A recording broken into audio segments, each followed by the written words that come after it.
A vida pode ser mais. O seu podcast de ontopsicologia. Olá, Natália. Olá, Bruno. Olá, você que nos acompanha. Nós estamos aqui para a gravação do nosso terceiro episódio do nosso podcast. E hoje com uma temática e uma convidada muito especiais. A nossa temática hoje é voltada para você, jovem. E todo mundo é um pouco jovem, né? Ser inteiro dá trabalho, mas vale a vida. Para conversar conosco sobre essa temática, nós convidamos a professora doutora Fernanda Martins. Eu vou apresentá-la brevemente.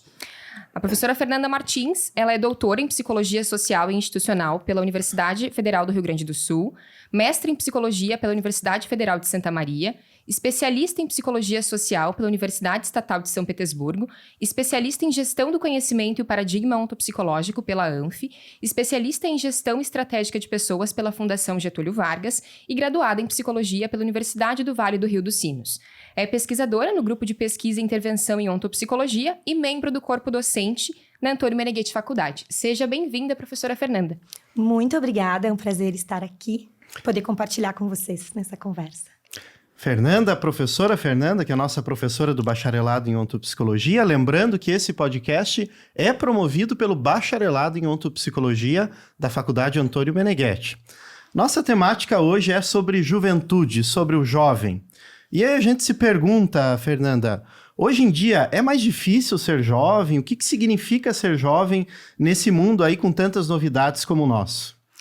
Bom, ser jovem traz desafios em qualquer era, em qualquer momento. É um momento de muitas mudanças e eu diria que principalmente o desafio do jovem é encontrar a si mesmo numa profissão, numa vocação, em servir, né? Saber como servir a si e à sociedade através de uma vocação aplicada na profissão. E isso não é desse tempo, é de todos os tempos. Crescer significa saber contribuir com a sociedade, para além de todo um trabalho de desenvolvimento que vem acontecendo desde criança, né? Mas tornar-se adulto significa considerar os aspectos de estar em sociedade, de viver com os outros e querer de verdade contribuir com a sociedade, com o ecossistema em que se vive. Isso não é de agora. Mas tem aspectos que eu penso que são deste momento, né? Em específico, eu situo o fato de que o jovem, neste momento que vive nos últimos anos, vem recebendo, claro, acesso a muito mais informação do que se tinha antes, né? E a gente teve uma mudança drástica nas últimas décadas. Esse acesso à informação pode trazer uma ilusão de que ele consiga conhecimento, acesso a conhecimento. Mas é um acesso à informação, transformar isso em conhecimento e aplicá-lo, a gente sabe que é um desafio muito maior. E eu vejo que o desafio, de verdade, é ter o critério de tudo isso o que serve para mim, de tudo isso o que é meu, de tudo isso que eu posso acessar, o que eu quero acessar agora. Porque poder acessar muita coisa gera dispersão. Poder acessar muita coisa gera falta de critério. E eu penso que nós não temos uma formação que dê parâmetros para o jovem, muitas vezes, né? Desde criança, aprender a entender o que é para si, o que serve. Então, existem muitos recursos que o jovem pode usar. O recurso do tempo dele, o jovem justamente tem mais tempo do que outros adultos para poder investir. Tem muita vitalidade. E ele precisa escolher onde investir esses recursos. Mas são muitas as opções. Dizer para ele, que é uma coisa que a nossa geração aqui faz, que ele deveria ficar feliz porque ele é infinitas possibilidades, gera ainda mais angústia. Gera uma certa ansiedade e acaba aumentando o problema. Se eu posso ser muita coisa, eu paraliso. Eu não escolho nenhuma delas porque eu tenho medo de excluir. Esse é um problema que vem das crianças desde pequenas. Com 8, 9, 10 anos nós temos esse conflito. Se eu for pegar uma coisa, escolher uma coisa, eu vou ter que abrir mão de muitas outras. Eu vejo que o jovem, ele, quando alcança uma idade em que poderia ter mais autonomia ainda para escolher e teria condição daí já de fazer escolhas para si mesmo, eu penso que esse caldo fica ainda um pouco mais grosso, fica um pouco mais difícil ainda. Porque com autonomia, com a possibilidade de escolha de muita coisa, eu acabo paralisando e eu acabo criando a fantasia de que se eu for escolher, então tem que ser algo muito maravilhoso. E nada começa muito maravilhoso, as coisas começam em passos pequenos, né? Começam em pequenas escolhas, que depois se tornam passos muito grandes no futuro, né? Quando nós vamos olhar para trás, nós também nos damos conta de que as escolhas que fizemos eram muito mais importantes do que pareciam. Pareciam escolhas pequenininhas, mas que fizeram toda a diferença para que nós experimentássemos uma parte do mundo que depois se tornou mais importante para nós, uma parte que a gente entrasse em contato com um conhecimento que depois se tornou precioso, mas que no início não é que a gente entendeu o valor que aquilo teria, né, para uma continuidade de décadas depois. Então, essa ideia de grandiosidade vem muito porque, com acesso a muita informação, se eu for começar, eu deveria já ser brilhante. Existe uma ilusão, então, uma vez que eu tenho acesso a essa quantidade de informações de maneira muito rápida e muito fácil, de que, de certa forma, isso já está apropriado, já é meu e já me coloca em outro lugar. E não é verdade, é uma ilusão. A gente pode falar desse modo? A gente nutre uma ilusão, né? De que, já que o jovem tem tanto acesso, de que ele já deveria partir de um outro lugar, de um lugar superior, e não é verdade. Todos nós partimos de um lugar de experimentação. Todos nós aprendemos a andar caindo muitos tombos, mas ninguém desistiu de andar porque caiu muitos tombos, né?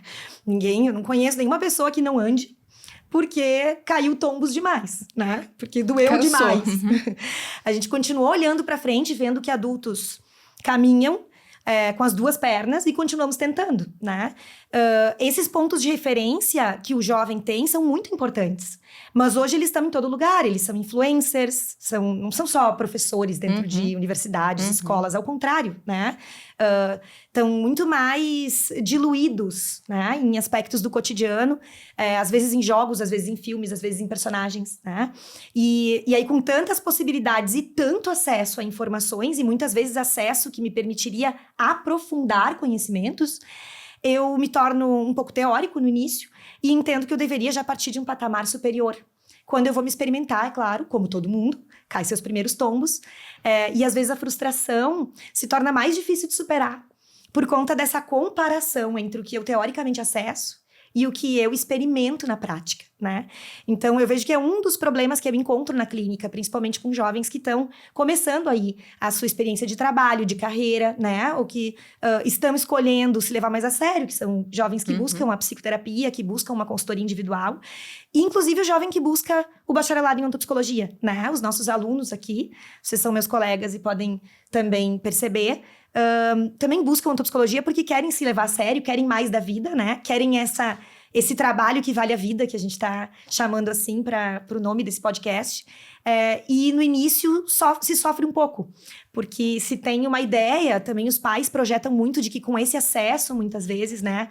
Projetam que os filhos já partiriam de um lugar superior ao lugar do qual eles partiram. E os filhos acabam assumindo isso como uma carga individual, como uma carga própria. E eu entendo que muitas vezes isso gera aquela angústia paralisante, né? Que a gente vê que faz o jovem querer as coisas de forma mais imediata, porque ele tem uma visão do todo maior do que se tinha um tempo atrás, né? E com essa visão do todo um pouco maior, não deixa de ser uma ilusão de que essa visão é experimentada. Ela não é experimentada, ela é uma perspectiva, ela é uma visão, mas ela não é uma experiência ainda. Não é uma realidade ainda. Isso. Então, para tornar isso realidade, leva um bom tempo, né? Leva esse tempo histórico, tempo e espaço vividos, né? E muitas vezes a paciência e essa clareza, essa nitidez, o jovem não tem, né? Então, o que eu vejo? Ou ele fica com preguiça, porque ele vê que está muito longe. Quando ele começa os primeiros passos, cai os primeiros tombos, vê que o preço é alto, e aí dá aquela preguiça e ele paralisa, né? Mas se torna um hipercrítico, mas continua teorizando, e muitas vezes até quer se tornar um influencer para ensinar os outros alguma coisa que ele nem aprendeu a colocar em prática ainda, mas já sabe muito bem, teoricamente, né? Ou ainda, pode ser que esse jovem queira o imediatismo mesmo e acabe pulando etapas. E aí, daqui um tempo, ele vai, talvez, viver uma crise ou se dar conta. Ou então ele fica frustrado porque não vem o resultado. Quando a gente pula etapas, a gente não tem o mesmo resultado, né? Porque a gente não tem a mesma experiência. Então, eu circunscreveria esse desafio em especial, né? Esse cenário. E considerando esse cenário de desafio que o jovem vive, considerando também o que nós trabalhamos em ontopsicologia com as turmas de graduação, qual é a visão de jovem que o professor Meneghetti propõe a partir da ontopsicologia? Considerando também esse cenário que é um cenário desafiador. Bom, em primeiro lugar, não é uma divisão simplesmente por idade, né? Hoje a gente tem um fenômeno que imagino que também não seja tão novo assim. Existem pessoas jovens com muita idade, existem pessoas com uma cabeça muito antiga e com pouca idade, né? Mas, via de regra, num desenvolvimento natural, é esperado que uma pessoa dos 14 aos 24, que a gente circunscreveria como um início da juventude, seja uma pessoa que experimenta a idade de ouro, a gente diz, né? A ontopsicologia vai entender assim, por meio de uma visão que o professor Meneghetti nos traz, de que o jovem dos 14 aos 24 anos tem naturalmente uma capacidade incrível de aprendizagem, né? Claro que não tem a ver só com desenvolvimento cognitivo, como eu disse, né? Você pode ter mais ou menos estímulos, é claro. Você pode ter um ambiente que auxilia e todo um estilo de vida e um entorno que vai propiciar essa aprendizagem maior. Mas é verdade que dos 14 aos 24 anos a gente tem uma vitalidade e recursos muito maiores para aprender novas línguas, para absorver novidade, né? E um jovem que se permite ser elástico, o professor Meneghetti usava um termo que no início poderia assustar, amébico, né? Numa ideia de que a gente pode se transformar, se inventar. E é bonito esse termo, porque hoje em dia a gente usa o termo resiliência para essas coisas, né? Para dizer que alguém que tem uma elasticidade capaz de retornar depois de se adaptar. Mas o retorno não existe, né? Então, o professor Meneghetti, com esse termo, não está propondo que a gente retorne ao modo como a gente era antes, como é a resiliência de uma esponja, né? Que retorna a uma mesma forma. Amébico significa que a gente se adapta e realmente transforma o nosso modo de se colocar naquele ecossistema e naquele ambiente, de modo que a gente não retorne ao estado anterior. Ao contrário, é uma reinvenção de si mesmo a todo tempo, né? É uma capacidade de se autopor. E o jovem dos 14 aos 24 anos tem, de fato, uma vantagem competitiva em relação a outras idades, né? Nós sabemos, quando já temos 40, 50, 60 anos, que uma língua nova, por exemplo, se torna um pouco mais difícil de absorver, né? Quanto mais no início da vida, mais fácil, mas também parece um desafio muito mais divertido do que empenhativo. Depois pode se tornar mais empenhativo. Então, o jovem dos 14 aos 24, ele se diverte de verdade com aquilo que ele estiver aprendendo. E se ele estiver disposto a se transformar, ele tem uma vantagem competitiva, sim. A ontopsicologia também enxerga o jovem como alguém que tem um potencial de natureza e que precisa, nesse período da juventude, encontrar a si mesmo. Precisa investir o próprio tempo, os próprios recursos para encontrar o que faz de melhor. Qual é essa vantagem com a qual ele já vem, entre aspas, de fábrica, né? Que veio com ele. A gente chama isso de temperamento. Então, a personalidade de uma pessoa é construída, mas existem aspectos do temperamento que já vêm conosco, né? E que, claro, vão se moldando de acordo com a nossa personalidade e vai formando aquilo que a gente vai se tornar, né? Então, tornar-se aquilo que se é uma tarefa. É empenhativa, é um trabalho da vida toda, mas a gente entende que começa na juventude, que se responsabiliza por essa tarefa, de fato. Interessante, que me lembro agora de uma frase que tem no livro Paideia Ôntica, que o professor coloca: homem se nasce, mas pessoa se torna. E penso que tem relação direta com esse processo, que é um processo de maturidade que você começa a desenvolver dentro dessa juventude. Professor Bruno? Muito bem. Professora Fernanda, pensando um pouco aqui na sua fala, duas coisas eu anotei e gostaria de trazer aqui que eu acho que são muito interessantes. Que quando a gente está falando da juventude para o jovem que nos escuta, aliás, é importantíssimo você, jovem, grave essa palavra, idade de ouro, dos 14 aos 24. Isso é muito importante. E depois a gente está falando, na verdade, sempre a gente divide vida adulta, jovem, adolescente, criança, mas a gente está falando desse processo que é o desenvolvimento, o devir personológico de uma pessoa, né? E essa questão do eu amébico é interessante porque o amébico, ele diz que, em parte, se desenvolve por uma força própria que tem dentro dele e, em parte, pelo ambiente, né? Como resultado do ambiente no qual ele vive. E, hoje em dia, como é que fica esse jogo, né? Qual que é o ambiente que o jovem hoje vive? Como que ele pode, digamos assim, ter uma racionalidade mais crítica, se posicionar, refletir um pouco qual é o meu ambiente? Aonde que eu estou vivendo? Quem são as minhas companhias? Quais são os lugares que eu frequento? quais são os filmes, as séries que eu escuto, qual é a música que eu consumo, né? Poderia falar um pouco sobre isso? Isso tem um papel preponderante nesse desenvolvimento da personalidade do jovem? Sim, tem um super papel. Eu só me adapto de verdade e só mudo e me reinvento para me tornar metabolizando o meio, né? Nós estamos metabolizando a todo tempo. O ar, as pessoas com quem convivemos, os ambientes em que estamos, como você disse, a música que ouvimos. E temos pouca consciência do que metabolizamos. Mas qualquer ser vivo só se adapta porque é impulsionado a isso, né? Nada se adapta porque não tem um estímulo ou sem ser colocado no limite de alguma coisa. Nós, muitas vezes, não entendemos que as nossas células são colocadas no limite. Nós, muitas vezes, não somos educados, não também nos interessamos em entender o que acontece quando faço esse tipo de coisa. O que acontece quando escuto esse tipo de música, né? Eu tendo a ir fazendo porque é o hábito, né? E nós falaremos daqui a pouquinho até sobre moralidade, né? São hábitos, são coisas que formam o nosso dia a dia, né? O nosso cotidiano. Esse tornar-se quem se é parte de um pressuposto de que se sustenta também uma nutrição da própria interioridade, né? Então, tem 2 públicos para quem a gente pode falar aqui, né? Adultos que convivem com jovens e que convivem com crianças, né? A gente poderia se perguntar o quanto a gente educa uma criança a se perguntar o que ela percebe, como é que ela sente as coisas, né? Porque nós somos, como adultos, sim, viciados, e falo também como professora, a dizer, muito bem, você fez um bom trabalho, muito bem, esse desenho ficou lindo, mas a gente não pergunta para aquela criança ou para aquele jovem, você achou que você deu o seu melhor nesse trabalho? O que você achou do resultado desse desenho quando é uma criança, né? E aí a criança se baliza por aquilo que o outro disse. E me parece que o jovem segue fazendo a mesma coisa. Segue se balizando pelo parâmetro do outro e não por um parâmetro próprio. O que é o parâmetro do outro? É o que o outro elogia, é o que o outro gratifica, é o que um ambiente gratifica. É claro que é muito interessante dar prêmios a jovens virtuosos. É claro que é muito interessante impulsioná-los, né, à busca de uma gratificação por mérito do que ele construiu.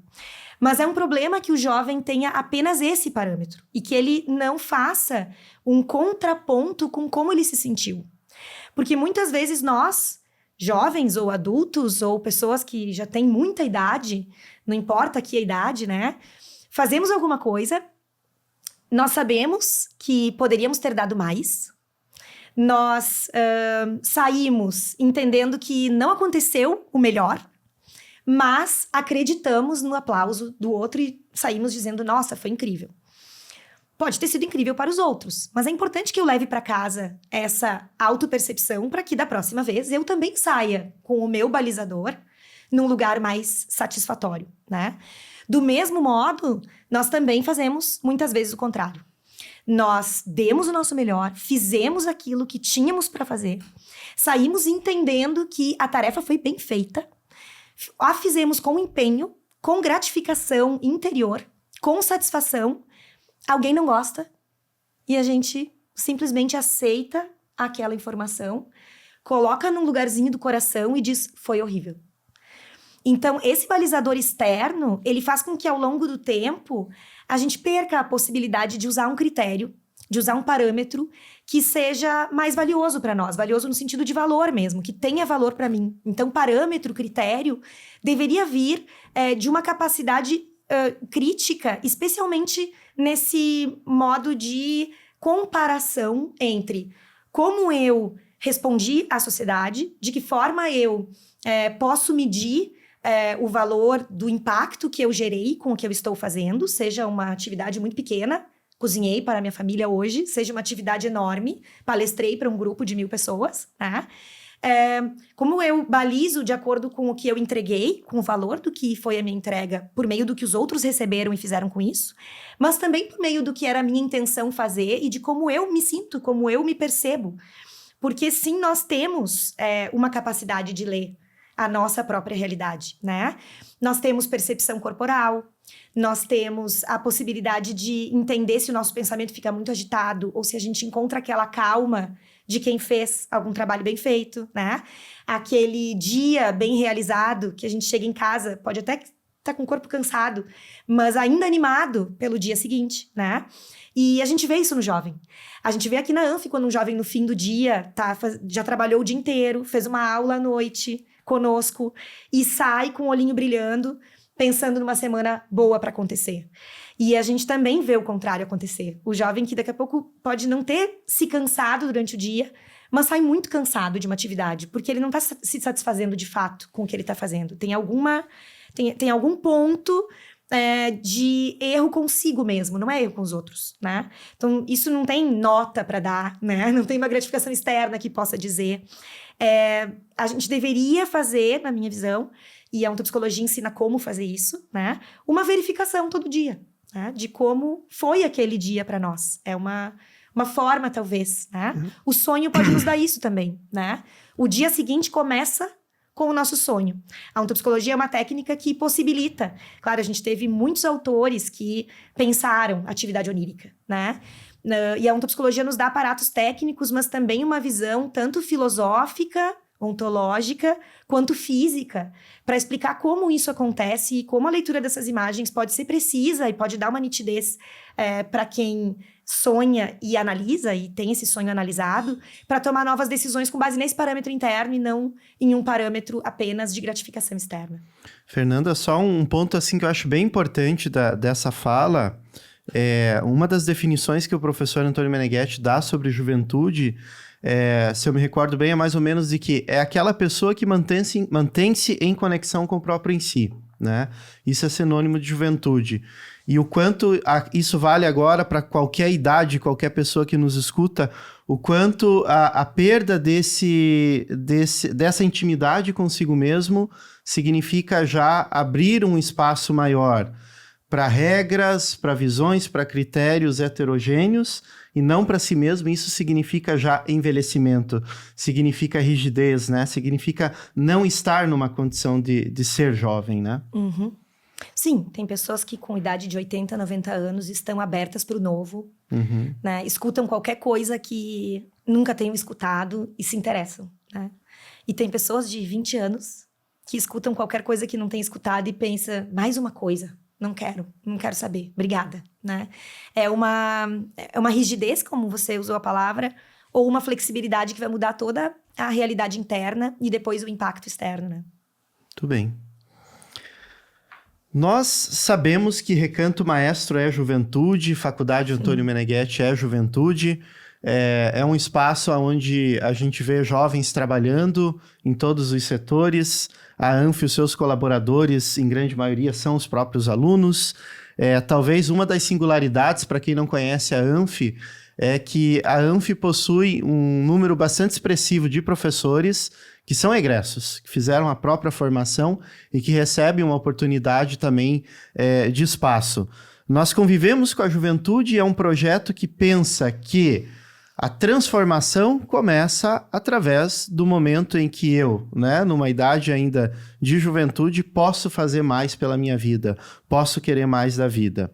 E a Anf pensa em 5 pilares formativos voltados especificamente para o jovem. Esses 5 pilares da Anf, você poderia comentar um pouco sobre eles? E perguntamos, é possível de que eles sejam uma resposta ativa para um jovem que queira mais da vida, que consiga mais da vida a partir desses pilares?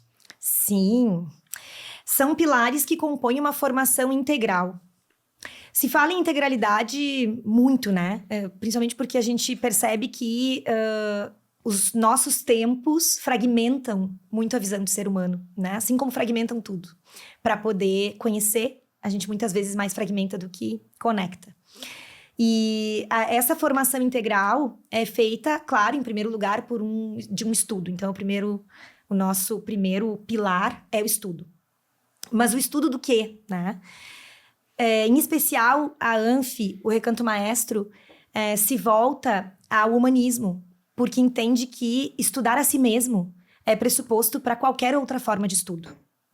Eu posso estudar qualquer autor, qualquer perspectiva teórica, metodológica, e apenas fazer daquilo um espelho, me identificar com o que eu já gosto, não gostar do que eu já não gosto, repetir aquilo que eu já faço sempre, utilizando as premissas de algo que era novo, poderia ser novo, mas passa a ser mais do mesmo para mim, porque dependendo do modo como eu leio, eu posso apenas me conectar com aquilo que faz uma identificação comigo. Então, o autoestudo parte de um pressuposto de que eu deveria procurar me encontrar naquilo que eu estou estudando, né? Como eu aplicaria em mim e como eu desenvolvo uma crítica, de fato, sobre o que eu faço a partir desse estudo. Hoje, nós tivemos até um case aqui na faculdade que me fez pensar bastante. De manhã, nós tivemos uma banca de TCC de especialização de uma jovem adulta, né, promotora, que fez a sua pesquisa de TCC, e nós trabalhamos muito com TCCs práticos, né, aqui. E antes de apresentar, eu era orientadora dela, ela estava em crise porque o trabalho dela teria que mudar com base naquilo que ela descobriu. Então, ela não estuda sem fazer autoestudo. Ela precisou olhar para ela mesma, como eu opero, como eu me permito ser uma operadora desse sistema jurídico que hoje existe. Porque se o sistema existe, ele poderia servir ao humano ou ele poderia esmagar o humano. O coletivo é mais forte do que o indivíduo.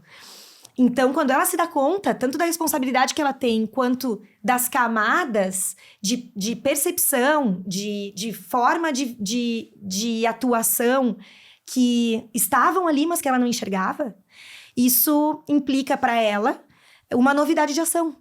Então, esse estudo precisa se transformar em aplicabilidade prática, porque, em primeiro lugar, vai ser uma prática minha comigo mesmo.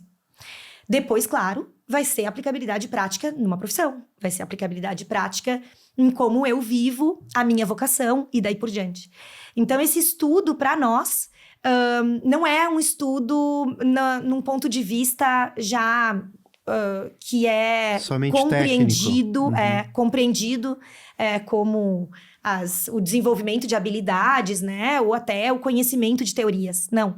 Em primeiro lugar, como eu posso colocar esse conhecimento em prática comigo. E, de fato, quando nós temos esse posicionamento diante do estudo, nós mudamos a nossa percepção de mundo, né? Nós saímos de uma posição e vemos de outra perspectiva. Então, nesse sentido, o pilar do estudo é trabalhado aqui de forma a levar os alunos para fora da sala de aula, né? Eu sou muito grata de poder dar aula na ANF e já dei aula em outros centros universitários, em outros espaços, e nunca tive a liberdade como professora para levar alunos para fora da sala de aula como se tem aqui, né?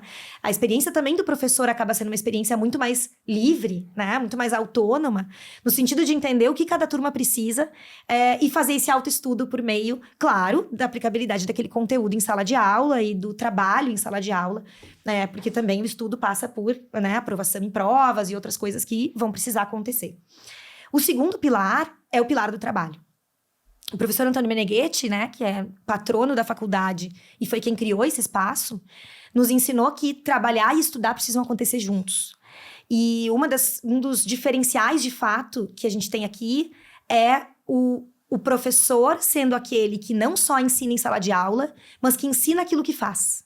Então, nós não temos professores que são meramente acadêmicos, mas professores que, além de acadêmicos, além de mestres, doutores e pesquisadores, aplicam na prática aquilo que ensinam. E isso faz toda a diferença, porque se torna um diálogo em sala de aula com o aluno, né? Instiga o aluno a ter ao enxergar aquela aplicabilidade de perspectivas diferentes, ver um mesmo conteúdo da perspectiva de vários professores que estão na prática aplicando e gera outro tipo de pergunta, né? Instiga de outro modo.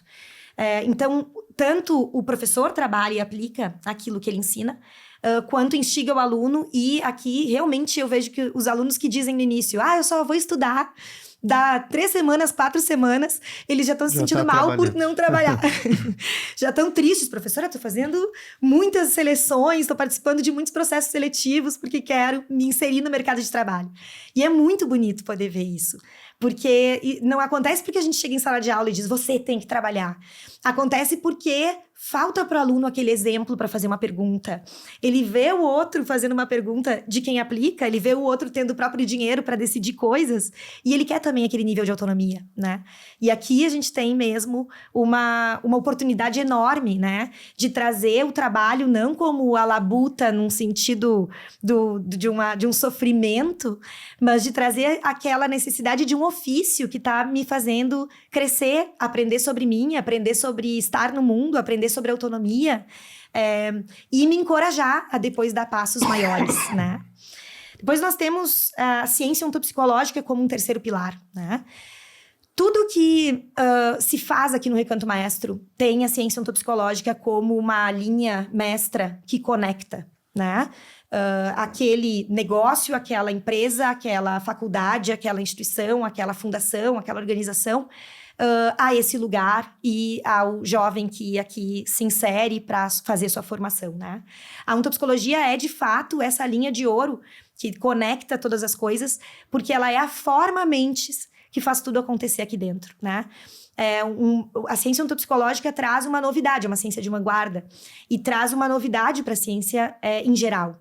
Ela traz uma racionalidade, uma linguagem racional e a importância da dialética científica, junto da possibilidade de nós usarmos a intuição, de nós usarmos de fato uma formação integral, que considere em primeiro lugar o humano e o que serve ao humano, né, como critério para todo o resto. E ela faz isso tendo um método descrito, né, e podendo ser aplicado no direito, na filosofia, na arte, na pedagogia. Então, a ciência ontopsicológica, por mais que o aluno esteja tendo uma aula de contabilidade, uma aula dentro da administração, em negócios, né, uma aula de pedagogia, ele vai ter algumas premissas que a ontopsicologia traz como indispensáveis para aquela aprendizagem, né? Seja a visão de um homem realizado, como de um ser humano realizado como premissa para ensino. A gente entende que uma pessoa realizada é uma pessoa que pode ensinar, de fato, um outro a se realizar.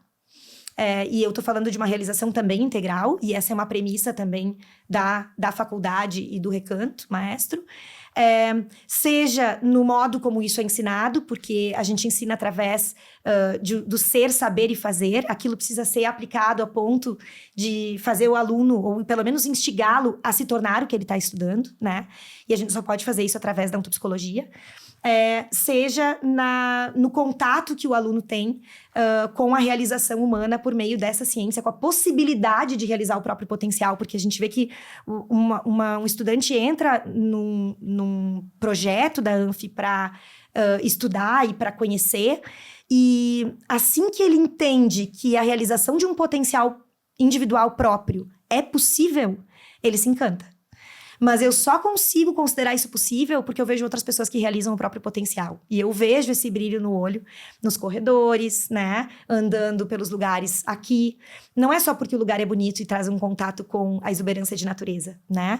É porque esse lugar bonito que traz muita exuberância de natureza é também o local que propicia que as pessoas se encontrem para alguma coisa maior, né? Para servirem mais. Essa dialética entre os alunos é muito importante. Você, jovem que nos escuta, imagina um ambiente onde você ingressando, você tem contato com colegas que no segundo, terceiro ano de graduação já tem um resultado expressivo de autonomia psíquica, de autonomia econômica, de ter já um posto de trabalho não só com estabilidade no sentido clássico do termo, mas de uma autoestabilidade, ou seja, eu me posiciono ali porque eu tenho competências que eu desenvolvo através da Faculdade Antônio Meneghetti que me garantem já uma presença no mercado de trabalho. Então, um jovem provoca o outro ao conhecimento, à melhora de si mesmo. É muito importante esse ponto, né?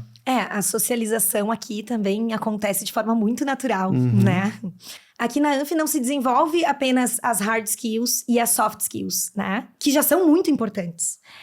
Precisamos ser criteriosos para desenvolvê-las, mas desenvolve especialmente as self skills, a capacidade de colher a si mesmo e de compreender-se, aquilo que a gente poderia chamar de um domínio pessoal. Muitos PDIs têm trabalhado com esse termo e tem me chamado a atenção, né? O quanto de domínio eu tenho sobre mim mesma, né? O quanto eu conheço as minhas emoções, o quanto eu conheço as minhas tendências, o quanto eu conheço as minhas paixões, né? O quanto eu conheço as minhas inclinações, conscientes ou inconscientes, e o quanto esse conhecimento, esse domínio, pode me dar um diferencial, sim, no mercado de trabalho, no convívio social, no convívio com a minha família e na busca pela minha própria autonomia, né? É um trabalho de uma vida inteira. Então, sim, nós temos esse trabalho de desenvolvimento dessas competências e dessas habilidades nos nossos cursos também de MBA, nos nossos cursos também de especialização, nos nossos cursos livres.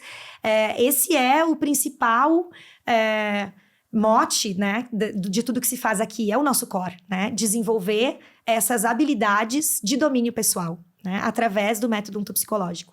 Então, o termo competência para nós é muito caro aqui nessa conversa, e pensando a ciência ontopsicológica como esse diferencial metodológico que permite trabalhar algo que já vem sendo falado, né? O próprio termo self skills já se ouve, né, em outros lugares.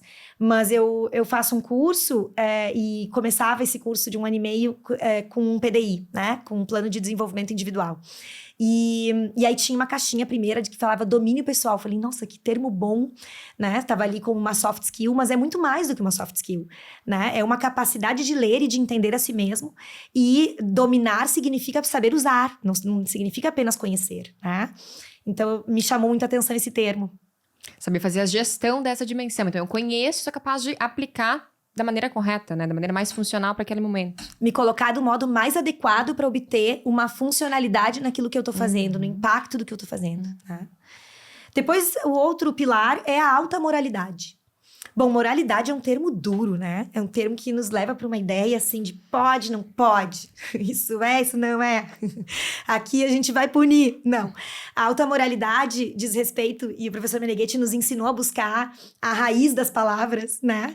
Moral tem a ver com costumes, né? A alta moralidade tem a ver com nutrir nos nossos alunos, nos nossos espaços, nas relações sociais, o melhor que o ser humano pode vivenciar em uma cordialidade e uma capacidade, a partir do domínio pessoal, de se colocar de modo, digamos assim, superior, né?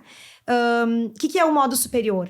É aquilo que, para além de uma cordialidade, de uma boa socialidade, vai me dar uma higiene mental, uma limpeza em relação a como eu vivo, né? Isso tem a ver com disciplina, isso tem a ver com o vocabulário que a gente usa, isso tem a ver com os livros que nós utilizamos aqui. A literatura da ontopsicologia mesmo é uma literatura que, ao ser traduzida do italiano, não se preocupa em traduzir explicando cada termo, mas se preocupa em tratar o público leitor como um público inteligente e instigá-lo a procurar um dicionário, se for preciso, né? Então, não é uma leitura numa lógica de uma autoajuda que vai estar explicando em nota de rodapé ou utilizando termos que talvez sejam fáceis para todo mundo. Mas eu vejo que com esses detalhes, o jovem entra aqui e ele entende que ele vai ter que se colocar à altura para que ele se torne, de fato, um líder e se veja naturalmente entre grandes expoentes da sociedade no futuro. Então, formar agentes de mudança da sociedade implica um outro tipo de educação, né? Que implica ser jovem de modo muito espontâneo, mas que essa espontaneidade venha com a compreensão de que nós vivemos em sociedade, com a compreensão de que nós nos construímos em sociedade. E essa autoconstrução se dá nos mínimos detalhes, né? Então, a gente vê nos alunos que começam a estudar e começam a cuidar, ou até nos perguntar, às vezes algum aluno pergunta sobre o modo de se vestir, sobre o modo de cortar o cabelo, sobre o modo de falar, né? Tratar as pequenas coisas, o modo de cuidar do caderno, o modo de gostar de escrever e não só de digitar, né? São pequenas coisas que vão construindo uma moralidade, ou seja, costumes superiores que vão formar agentes de mudança da sociedade, né? O quinto pilar, ele é muito interessante, que é o pilar da internacionalidade. O professor Meneghetti nos ensinava que a formação de jovens passa por compreender diferentes estereótipos, diferentes modos de fazer as coisas, diferentes linguagens, e não só idiomas, mas linguagens mesmo, modo de colocar as coisas e de comunicar as coisas, né? E eu consigo relativizar estereótipos que foram introjetados desde o início da infância. Antes ainda, né? A gente aprende a lidar com as emoções, talvez com as memórias do que a gente vive na barriga da mãe, né? Eu consigo relativizar isso na medida em que eu vejo outras realidades, em que eu convivo com outros povos, em que eu conheço outras culturas. E eu vou fazer isso viajando. Claro que hoje, isso é uma coisa muito dos nossos tempos, uma pessoa pode viajar, pode pegar um avião, cruzar o oceano e não sair do mesmo lugar, né? A gente tem pessoas que podem chegar num resort com aquele mesmo lago, com aqueles mesmos coqueiros, com aquela mesma areia, com aquela mesma grama, com aquela mesma estética que se vê, talvez em qualquer lugar, em Miami, em Cancún, mas que pode ter na Europa, e falar a sua própria língua apenas, e se comunicar escrevendo, talvez num translator e mostrando, né? Não ter nenhum movimento de sair de si para conseguir contatar e se investir e conhecer essa novidade. Viajei e não saí do lugar, né?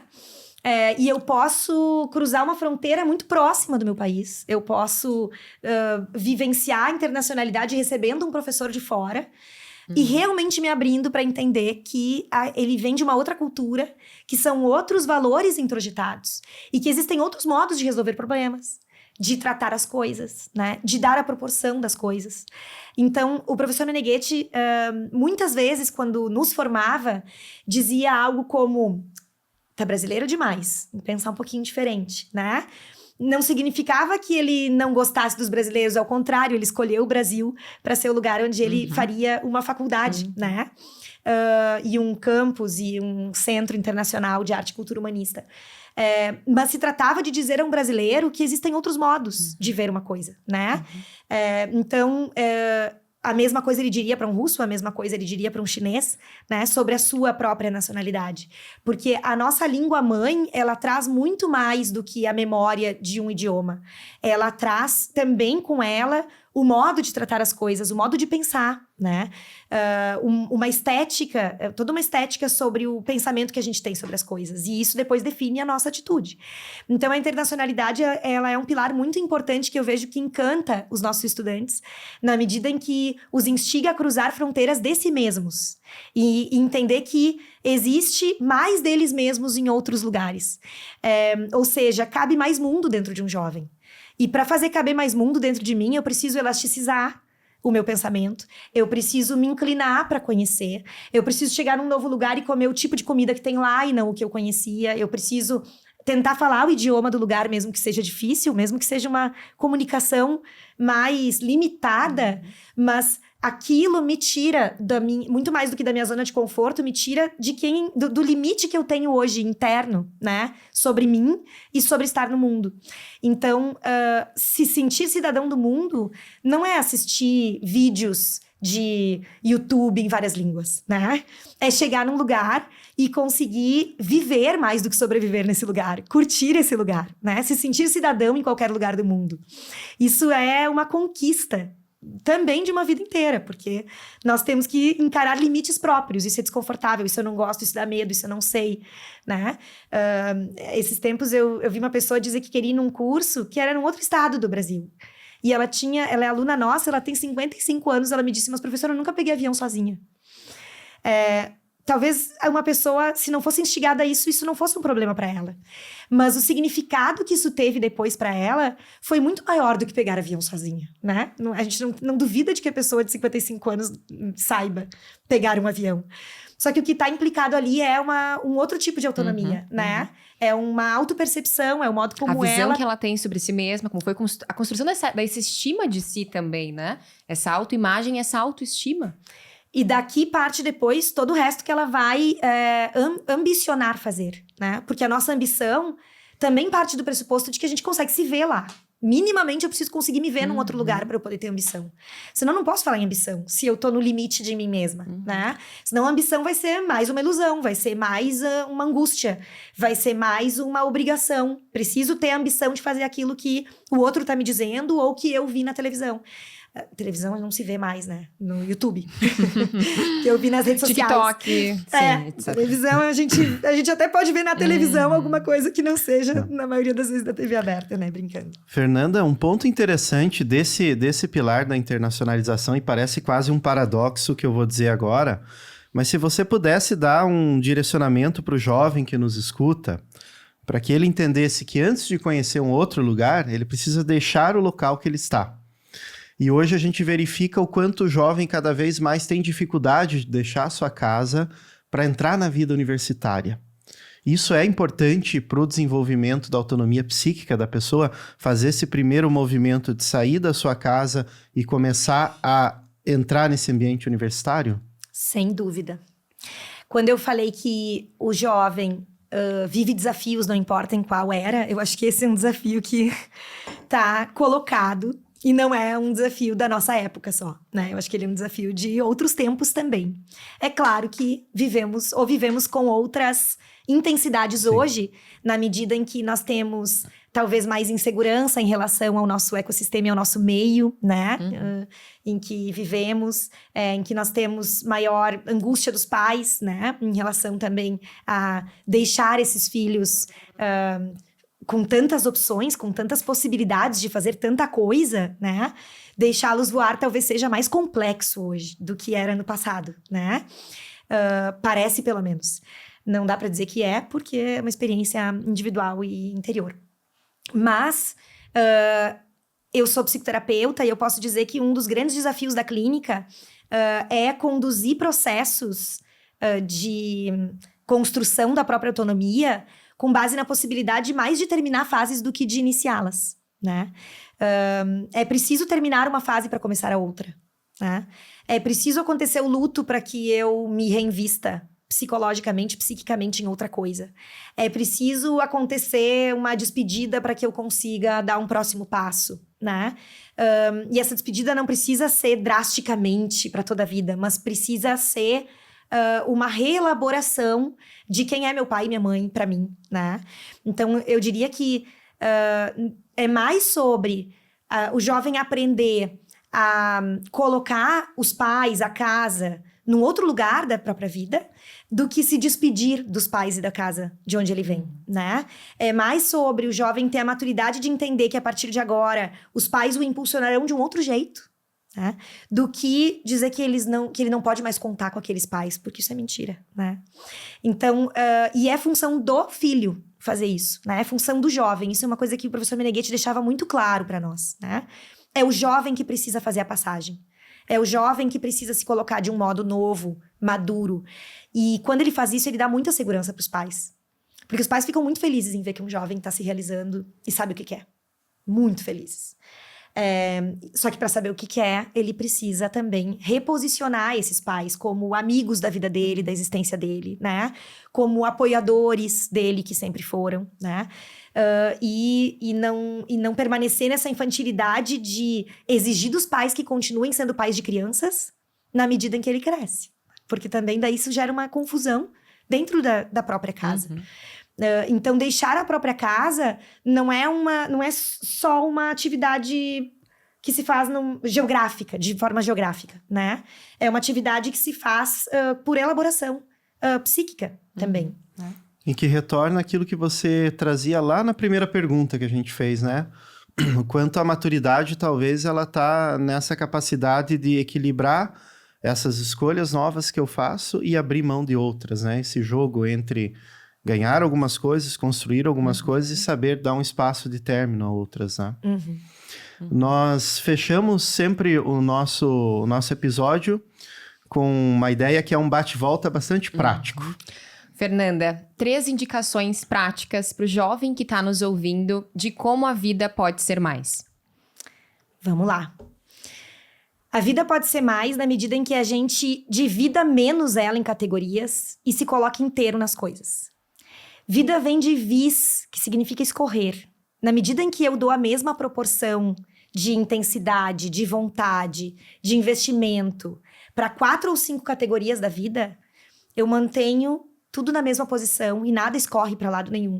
E água parada É um problema. Então, vis é escorrer, o escorrer da força, né? Que é a base etimológica da palavra vida. Se eu preciso construir a minha vida, eu preciso pender para algum lado, eu preciso me colocar por inteiro. Vir estudar no Recanto Maestro significa colocar-se inteiramente disponível para uma formação integral, onde se trabalha, onde se estuda, onde se socializa, mas tudo isso acontece dentro de um escorrer, né? Em que não existe a ambivalência ou uma categorização da vida. Preciso cuidar disso e também disso e também disso, como se a vida pessoal, entre aspas, família, profissão, estudo, amigos, estivessem em categorias, né? Uma decisão total. Uma decisão total. E aí eu encontro a proporção certa, porque eu sei qual é o critério que me dá funcionalidade para esse momento, com base no que eu fui escolher, para onde eu estou pendendo nesse momento, né? A ambivalência é a geradora de muitas doenças. É a geradora de muitos outros problemas que acabam surgindo no futuro e é, inclusive, a geradora da famosa autossabotagem, né? Um assunto que a ontopsicologia consegue aprofundar muito e trabalha na formação de lideranças, mas que desde a formação dos jovens a gente já começa a tocar, né? E a instigar que seja compreendida. Bom, o segundo ponto que eu teria para colocar é de que nenhum adulto pode ensinar a um jovem a conhecer ou praticar a própria vocação. E aqui vem uma diferenciação importante. Vocação e profissão não é a mesma coisa. Vocação é muito mais profundo do que uma profissão. Eu posso exercer minha vocação em diferentes profissões. E para isso eu preciso me experimentar. Um adulto pode instigar, um professor pode direcionar, uma teoria pode ajudar, mas é preciso que o jovem se coloque no empenho de disponibilidade a aprender por meio da experiência. Então, o professor Meneghetti nos ensinava que é preciso entrar pelas portas que se abrem, em primeiro lugar. O que isso quer dizer? Significa aproveitar as oportunidades que surgem, no mínimo para aprender com aquela experiência. Não importa se esse trabalho parece um subemprego ou não, importa que no tempo que eu estiver lá, eu vou servir do melhor modo e vou descobrir um pouco mais sobre mim e vou entender se isso eu sei fazer ou não, se eu gosto ou não, se eu consigo colocar tudo de mim ali ou não. Porque no fim das contas e no fim do dia, você passa esse tempo da era de ouro experimentando muitas coisas que não vão ser para sua vida toda, mas que se você não tivesse feito, talvez não possibilitassem depois a intuição, o desenvolvimento de uma cultura geral ou específica, ou até o aprofundamento, né? A hiperespecialização é super importante, mas ela acontece depois que eu já experimentei muitas coisas genéricas, né? Eu não posso sair com 20 anos hiperespecializado.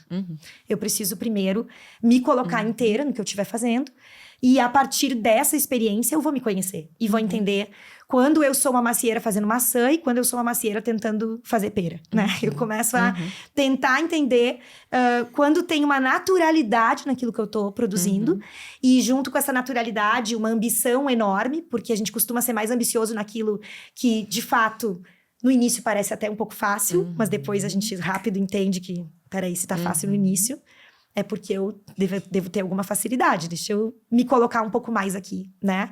E não na preguiça de vou me balizar pelo externo, tô um pouquinho melhor no início, então vou ficar preguiçoso e vou parar por aqui, que seria um problema, né? Por último, eu queria dizer que existem 3 espaços da vida que o jovem precisa nutrir ao mesmo tempo para que ele consiga se colocar inteiro numa coisa só por vez. A gente não categoriza a vida, mas a gente precisa manter a atenção nesses 3 espaços. O primeiro espaço é o trabalho. O que eu produzo hoje? Esse trabalho pode ser um trabalho de freelancer. Esse trabalho pode ser um trabalho para uma empresa de dono. Pode ser um trabalho como autônomo. Pode ser um trabalho como bolsista de iniciação científica, né? Pode ser um pesquisador. Pode ser um trabalho de tradutor, um trabalho que muitos alunos nossos fazem aqui, porque nós traduzimos os livros e os materiais. E muitos alunos, desde o início, se colocam no estudo de italiano e de inglês com seriedade, né? Ficamos muito felizes de tê-los fazendo parte de toda a obra. Mas o trabalho precisa ser o lugar onde a gente colhe a dignidade, a capacidade de colher o próprio mérito, para depois construir não só a própria autonomia financeira e uma autonomia também intelectual, saber pensar sobre quem se é e o que serve, mas também o espaço que se nutre para que se possa ser mais no futuro, né? Ao mesmo passo, é preciso nutrir outros 2 pontos. As nossas relações, principalmente com as pessoas que contam, porque a total autonomia é impensável. Nós precisamos do outro. E tem pessoas, sim, que contam no nosso desenvolvimento. E é sempre importante nós pensarmos quem são essas pessoas agora e como eu nutro essas relações com respeito, com disponibilidade e com possibilidade de crescimento para mim e para o outro. E, por último, a interioridade. Eu preciso nutrir um espaço de interioridade. E eu vejo que aqui é o meu principal ponto, né? Caminhei esses 3 pontos para chegar nesse. A gente tem uma falsa ideia de que está bem quando está cheio de gente em volta, né? Está cheio de sorrisos em volta. Está sempre com a casa cheia. Tem sempre coisa na cabeça. Tem sempre tarefas por fazer. Porque daí parece que está em movimento, né? É muito bom a agenda cheia. É uma delícia ter a possibilidade de socialidade. Mas é preciso manter o contato com o espaço interior. Chegar em casa e conseguir vivenciar um momento de silêncio em que não se precise nem do telefone, nem de assistir alguma coisa. Você parece sempre acompanhado, mas você mantém um barulho externo para não precisar olhar para si mesmo. E o tempo passa, os recursos a gente gasta do jeito que deu, né? Claro que esse jovem está sendo bem intencionado em tentar absorver conhecimento, mas o critério para saber qual conhecimento serve para ele mesmo, ele vai perdendo. Porque é o espaço com esse espaço de interioridade em que a gente tem contato com a própria força, com o próprio silêncio, com o próprio corpo, é indispensável. Eu preciso tomar banho pensando no que eu estou fazendo e sentindo, né, o que eu estou limpando naquele momento. E no banho vem as melhores ideias, né? Normalmente é na hora que a gente tá quietinho ali, cuidando de si. E vem um insight de como resolver um trabalho, de como fazer alguma coisa. Do mesmo modo, os momentos em que a gente tá cozinhando sozinho, né? E é uma delícia poder cozinhar para si mesmo. Pequenos luxos, né? Se a gente for olhar, são luxos, né? Fazer uma coisa de cada vez é luxo. E eu acho que tá na hora de a gente trazer um pouco esse simples pro dia a dia para poder construir, de fato, uma formação integral. Ser inteiro dá trabalho, mas vale a vida. A gente teve uma belíssima ocasião hoje, recebendo a professora Fernanda Martins, de pensarmos um pouco mais sobre os desafios da juventude, mas também sobre a beleza, e nós falamos, na verdade, muito mais sobre o tempo favorável que é a juventude para que se possa construir uma vida que tenha valor. Penso que foi um episódio muito rico, né, Natália? Sobretudo aos jovens, mas também aos pais dos jovens, né? Puderam pensar muita coisa a partir disso. Sem dúvida. Você que nos acompanhou até o final, curte, comenta e compartilha neste vídeo. E nós nos encontramos no nosso próximo episódio. Muito obrigado, professora Fernanda. Obrigado a você que nos acompanhou. Até a próxima. Eu que agradeço. Até a próxima.